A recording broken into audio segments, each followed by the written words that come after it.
Hey there, Absolutely Gospel fans and readers and viewers and everything in between. We are so excited to be talking with Jeff Easter today about he and Sheri's newest release, Treasure, with Gaither Music Group. Hey, Jeff, how are you doing today? Hey, I'm doing good, Chris. Good talking to you. Yeah, it's always a joy to talk with the Easters, and Jeff has always been somebody that has been easy to talk with, and so I'm glad that you set aside some time today to talk with. I got a little bit back and forth because I got sick and you got sick, and I'm glad we could finally settle in on a time. Exactly, yes, sir. So let's just go ahead and get it started here. What we're going to talk about today is mainly about this new release that you put out with, like I said, with Gaither Music Group, called Treasure. Can you give us a little insight into what this record is all about?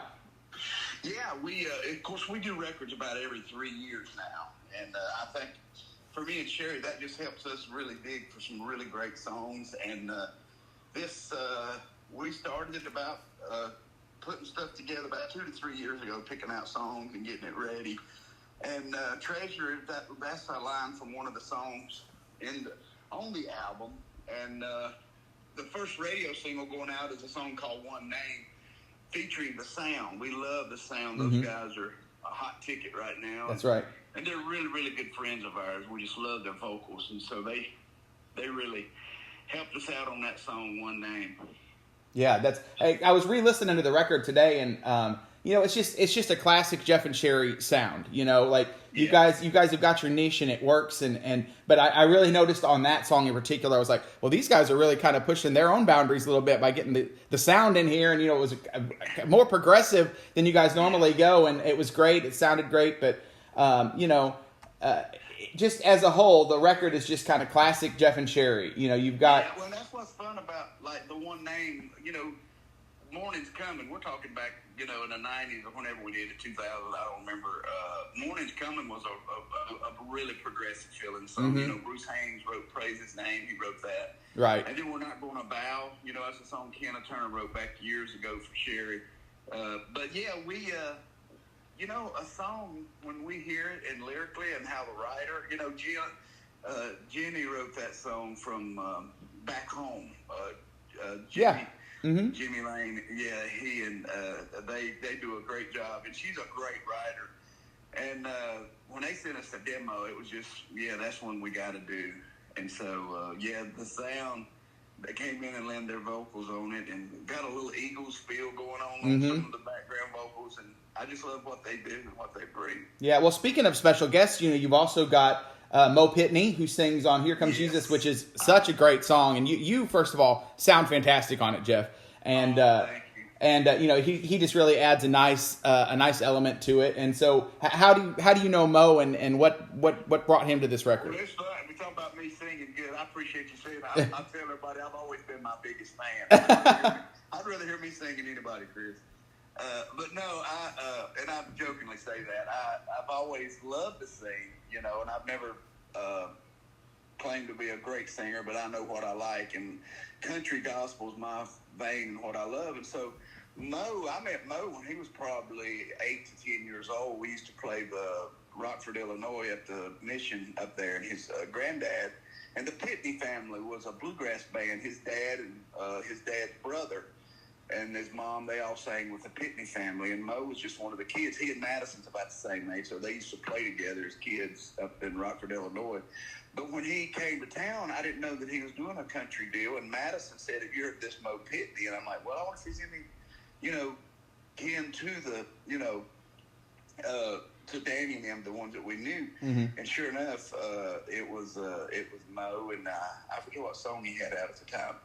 But he pitched me this song back in 2015, and I lost the email, or it went to junk mail or something. I couldn't find it. So for this record, we started looking. I started Googling, songs people pitched me through email, and wow, it popped up. 2 or 3 of the love song we did too was on that batch of songs too. And so I sent it to Sheri. I said, I love this. And I called Mo and told him how much I loved it. I said, I don't think make it better if you'd sing with me on it. And so, he's with Curb Records, and we had to get permission and everything. But man, he sung half the song with me, and I'm so glad he did. I love that song because it's just a everyday life kind of guy like me I ain't got it all together. I try to have it together, but none of us have it together Right. every day. And when you think you're at your lowest point, nobody loves you. Here comes Jesus calling my name. That's right. That's right. Well, it's a great song. It's definitely one of my favorites on the record. And then and then of course you got Sunshine on a Cloudy Day, where the Archers joined you guys on that. Now, did you remember the Archers? They were a little before my time in terms of what I listened to, but I know who they are. Yes. Awesome. My dad would have definitely. My dad spoke highly of the Archers. So. And Cindy Cruz does praise and worship at Joel Osteen's church. She's part of that. She's part of that crew. She married into the Archers, so it's real neat to. And we never met them. Sheri met Tim through Facebook, and Sheri. I said, "Why don't?" Because Sheri was such a big fan. I mean, it's kind of like getting Elvis to sing on your record when she asked him. And she was afraid to ask.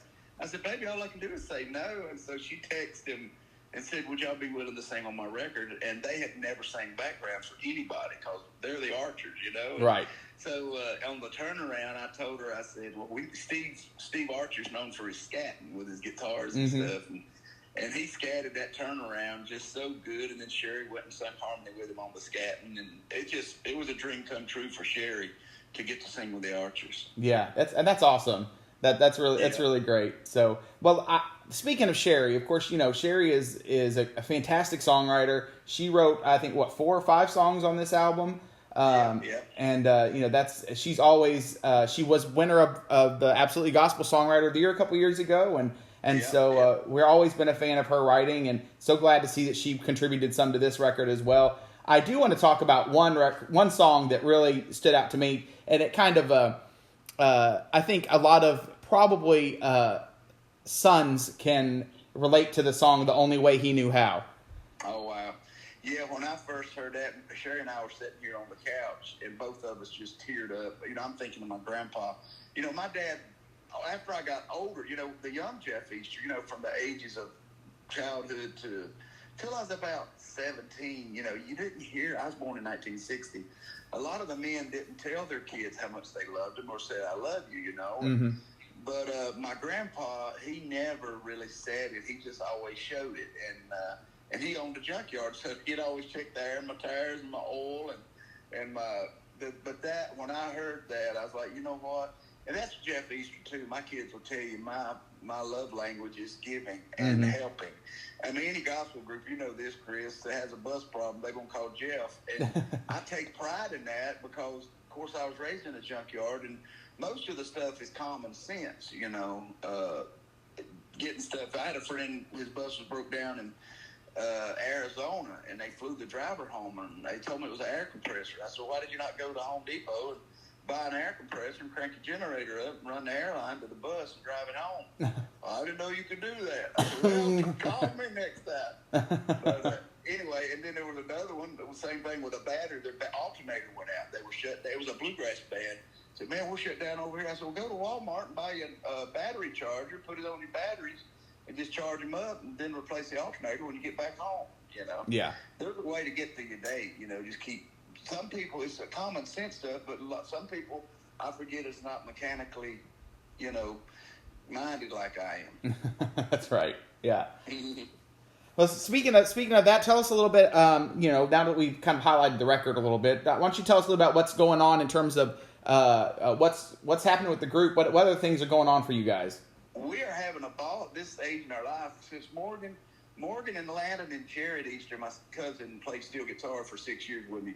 All 3 of them came off the road the same week. And it was right after COVID. We'd all got used to staying home, and they went back on the road. And I like, you know what? We enjoy staying at home more. So I get that. Traveling is tough, and it ain't for everybody. And me and Sheri was like, "God, what are we doing?" And Paul Rogers, our drummer, called me out of the blue. And he actually texted and just said, "If you ever need a drummer." He didn't know that Landon and Morgan had left. He said, "I'm moving an hour from you." And he's a studio player. I booked in my studio with Danny Crawford and done some records in my studio. And I'm like, "Man, we have to have a studio drummer on the road with me. That'd be awesome." And so he's been all our dates, some of the things, like Valentine's week, he wasn't able to go. But we pay these guys now per day. So if Jeff and Sheri has a weekend that it don't look like it's going to be a full weekend, we'll move around dates and take a weekend off. We're used to you have to try to throw dates together and make it work, and now we're booking smarter instead of working less. It ain't as hard. This past week was a long run up to Chicago. We played this past weekend, and last night we were with Tim Livingston up in Dayton, Ohio, and the whole weekend was incredible. Lots of crowds and blessings. And but yeah, the thing with Jeff and Sheri, we're able to do what we do when we want to do it. It ain't like one of them deals you got to go play to pay the bills. Right. God has blessed us with a couple of beach house rentals we bought in the last 4 years, and those are paying off good for us. And the bus is running great. That's a good thing I like to hear. Right. The stuff like that for me just makes life easy. Yeah, I think you guys have reached the point in your career when you can be more selective and you can do what you want and you're still doing what you do because God still called you to this, but you don't have to do it as much anymore. Your kids aren't at home and you can spoil the grandkids a little more. And it's so good to be true to who you are, and I've always been, I tell everybody I was raised Pentecostal and Sheri's raised Baptist, and a lot of times you want to fit in and do just, some groups want to be more shouty over here, and some say, well, can't be shouting over here, this is more conservative. I'm like, you know what, Jeff and Sheri going to do what we do, and if our song touches you, you want to shout, I'll shout with you. That's right. If you're sitting there and you just praise God and you grin and raise your hand, I'm okay with that too. Yeah. It ain't all about fitting in. It's about sharing your heart and being true to who you are. And so many people, they can't get a grasp on that. They worry about what people. I've always said, this is a Jeff Easter quote, said, I do care what people think. In the same breath, I don't care what people think. Sure. So you've got to have that perspective in your mind to where just be cool with who you are. Be true to who you are. God knows your heart. God knows you're not trying to offend nobody. You're just being true to who you are. Yeah. Well, that's great, and that's really great advice for just anybody, not just people in our industry, but just in general. Yes. So yes. that's great advice. And well, I'm not going to keep you much longer, Jeff, because I know you're a busy man, and I am too. And I just wanted to talk a little bit about the record, and of course, it's always a joy to speak with you. But I just want to close with the question that I've been asking for decades now that I've been doing this, believe it or not. But the one question I always end my interviews with is simply just, what is God teaching you in this moment? Man, just again being true to who I am and loving people. Man, I go the extra mile just to make eye contact with people. It's just like I went to Papa's Pizza the other day. And, these kids that work there, I thought, now, because a lot of the older people, I'll be 63 this month. And, we just don't make eye contact. We'll look down, we'll make our order, we'll just da-da-da, and don't communicate. Right. And I made these guys look. I said, hey, how you doing? What's your name? What grade you in? Oh, I bet you know Mara Easter. And both of them grinned and started. Yeah, we love Mara. I said, well, that's my daughter. You tell Mara she's got the best dad in the world. And that's all it took, Chris. Yeah. It's just to go out of your way. And as older people, we need to reach out to the younger people, make eye contact, and make conversation with them.